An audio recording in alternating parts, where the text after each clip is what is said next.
কলকাতায় বেজে গেছে ঠিক 9টার কাছাকাছি, আর দিনটা ছিল 17ই জুন, মঙ্গলবার। তো আমাদের ছিল একটা বার্থডে বয়তে ইনভিটেশন। তো দেখো এখানে আমি, আমার বাবানের 2 পিসি আর পতায় সবাই মিলে রেডি হয়ে চলে গেছিলাম।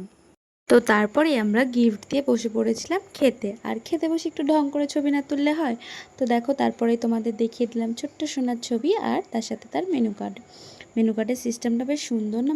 তো তারপরে ফাইনালি কেক দিয়ে আমরা শুরু করলাম খাওয়া। এখানে বাবান কেক খাচ্ছে, যেটা ও অনেকক্ষণ ধরে চাইছিল, বায়না করছিল। আর তারপরে ফার্স্টে দিয়েছিল আমাদের বাটার নান আর তার সাথে চানা মশলা।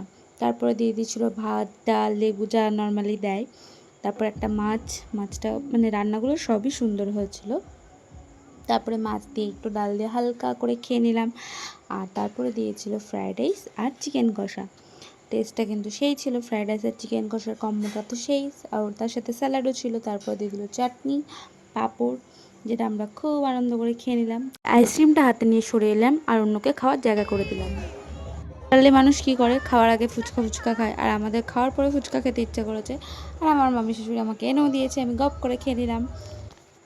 এবার ফাইনালি বাড়ি যাওয়ার পালা। আর বাড়ি যাওয়ার জন্য যেই বেরিয়েছি, দেখো পাপানের পিছু উদুম নাচ শুরু করে দিয়েছে রাস্তার মধ্যে।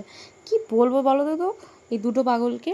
তারপর না হালকা করে আমিও একটু নেচেছিলাম। সবাইকে নাচতে দেখলে নিজেরও তো একটু নাচতে ইচ্ছা করে বলো। লোককে না নাচিয়ে নিজে নাচো, এভাবে কাজে দেবে। তো টাটা, এখানেই।